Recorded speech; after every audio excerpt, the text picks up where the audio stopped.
Thank you for downloading this RealAgriculture podcast. Excite your crops with inputs from Excite Bio. Access nitrogen and phosphorus with Excite Bio's lineup of inoculants and ag biologicals. Since 2010, they've been helping farmers harness the power of the soil. Learn more at excitebio.ca. That's XITEBIO.ca.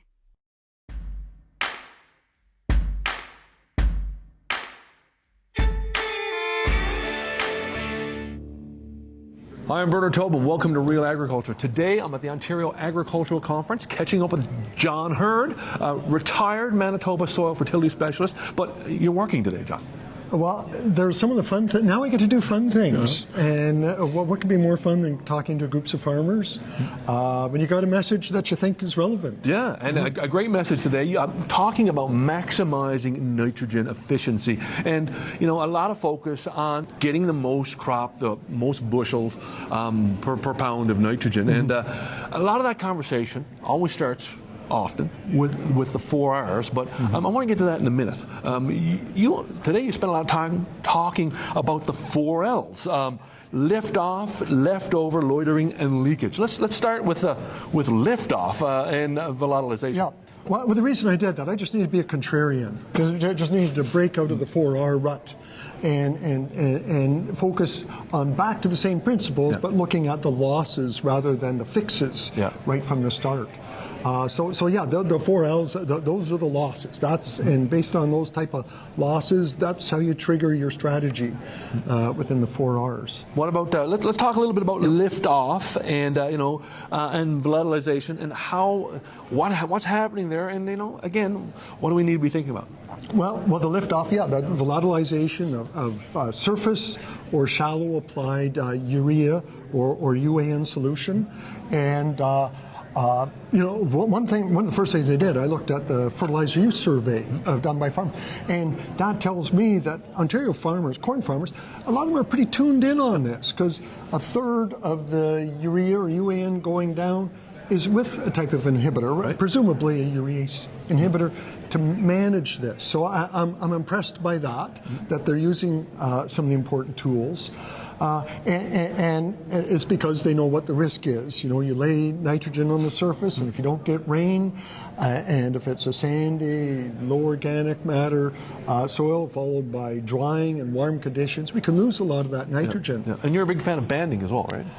I'm a disciple of the banding. It's in your blood. When you work in the West, you know that's one of the fundamentals that people tend to forget.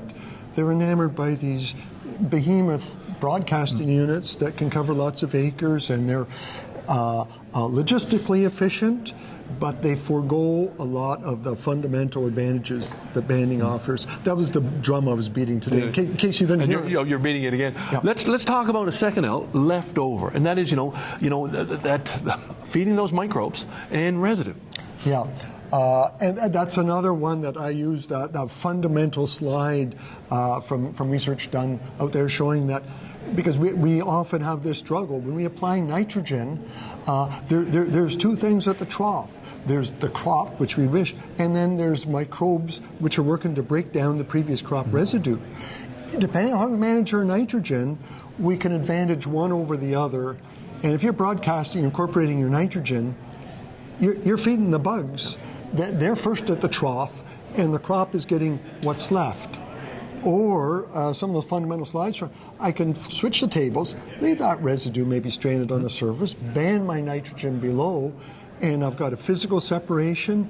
Roots are going to get that band. So there are ways to fool Mother Nature.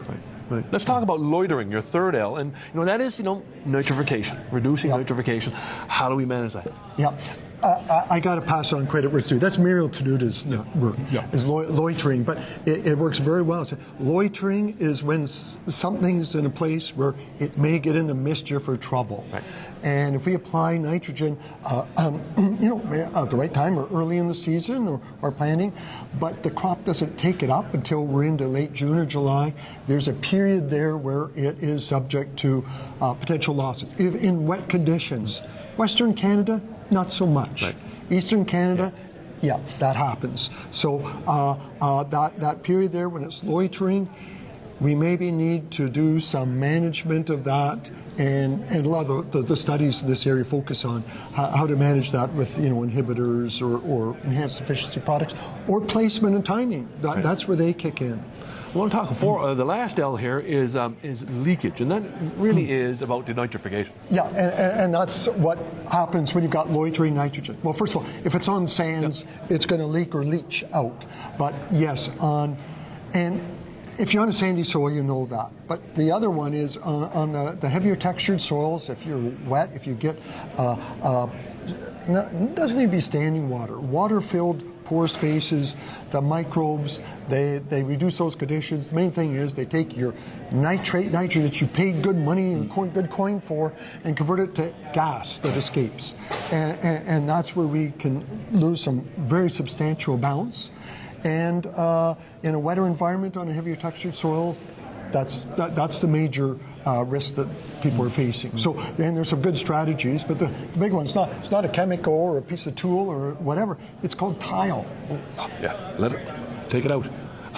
Question for you now. Let's talk 4Rs. We've gotten here, and you want to talk about 4Rs from the perspective of how we can use different Rs to manage. And the first thing you had in your list was pre-plant in, right? And yeah, and so if folks are doing, I think I cited a couple of studies from the States where even on poorly drained clay loam soils, pre-plant in worked fine for them, providing it was tiled.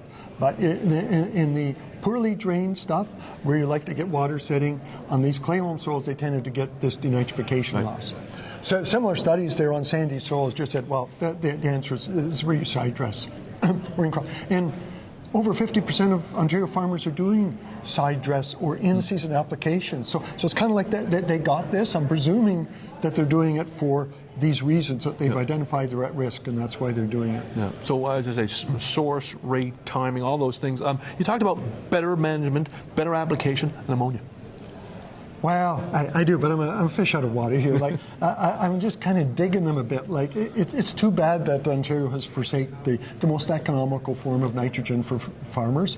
But it's a headache, and there's regulatory and other issues. And ever I drive here, there's an urbanite living in the farm field, so there's pressures. But out west of Manitoba, 30 to 40%, about 30% of our nitrogen going on is still as low to modest cost ammonia. And so I just wanted to show that people doing this can do adaptation so that it's applied safely, but also so that it's sealed and we don't have losses. The real reason I did that, I didn't tell anyone in the meeting, was that if they think they're getting losses from liquid nitrogen out of their slots, they simply need to borrow some ideas from the ammonia guys on how it is you seal that stuff in. Yeah, close the slot. Hey, let's talk about wine drop application. Yeah, everyone grabbed that 10 years ago thinking that this is the next 5 or 10 bushels of yield. And in the large case, we didn't find that. It wasn't more yield, it was just a different time. The time I didn't mention about, are you a betting man? Oh yeah, I raced some horses, bet some horses, driven some horses. Okay, well that's good. Well, anytime I watch a football or hockey game now, I hear about this online betting. And I think you got to place your bets before the game starts. Apparently so. But if I've got a Y drop, that Maple Leaf game, I lay down some money before the game, but a Y drop allows me to finish my bets at the end of the first period, and you can. Or maybe the end of the second period. So that's the thing, is it allows you to see how's the season shaping up. So I think that's where some people have capitalized upon. In the West, one of the years of the survey, we had very low in-season application. So why is that? Another analyst said, well, it was a drought.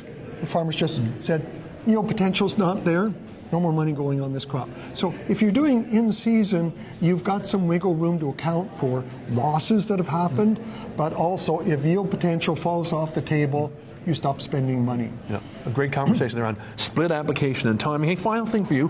Our good friend Peter Johnson asked you about ESN. A lot of work in the West, farmers using it here in the East in Ontario. Your perspective? Well, I guess I was a little naive. I thought Peter was setting me up on that question, because I know very well that it's got very specific places where it works very well in the West. Something grown on sandier soils, things like that. If you're not going to split, it's illogical. It will protect that. Where we do fall application in the West, it offers a measure of protection, and there's seed place advantages if you put it with a seed. I'm presuming in Ontario, if they're using it, again, they're tending to use it on high-risk soils that either with the leaching or denitrification. But my thought would be the sandier soils with leaching. Right. Mm-hmm. Hey, final question for you, and that is, a final takeaway on right source, right rate, and timing, and the 4 Ls. I mean, are farmers doing a better job? What can they do better? Oh, that's what I love about it. I put them on the spot. Sometimes I got asked that same question. What are farmers doing? So I appreciate these surveys that are being done. And, farmers are already on this. Not because they're driven environmentally, but economically. The cost of nitrogen, things. So it's through economics that they're being driven. And so certainly in the West, where we are still banding nitrogen, is still predominant. There's a lot of very good placement. The inhibitors, whatever, those are nice options. They may be in play, may not be. It depends on whether you've got that looked after with your placement and timing. So is there a lot of wiggle room for improvement? I don't see a lot. It would be great to have more. I didn't talk about rate today at all. I said that's for someone else. There always needs to be work on improving, fine-tuning rates, but I'm always impressed by how well farmers are doing on harnessing the others. Yeah, well, hey, a great conversation today. Great presentation at the Ontario Agricultural Conference. You had some accomplices, I know, working it's amazing. with you. Old people like me hang out doing it. They're not all retired yet. These people are still in harness. Peter Johnson, he doesn't know how to retire graciously. Oh, he won't go away. Yeah, he is continuing to torment Ontario and prairie farmers. So. Well, good stuff. Hey, well, thank you for taking the time. Remember, agriculture advances with each retirement. Oh, well, but you don't go away. John Hurd's with us. Check out his full presentation at the Ontario Agricultural Conference website. John, thanks for stopping by. Very good.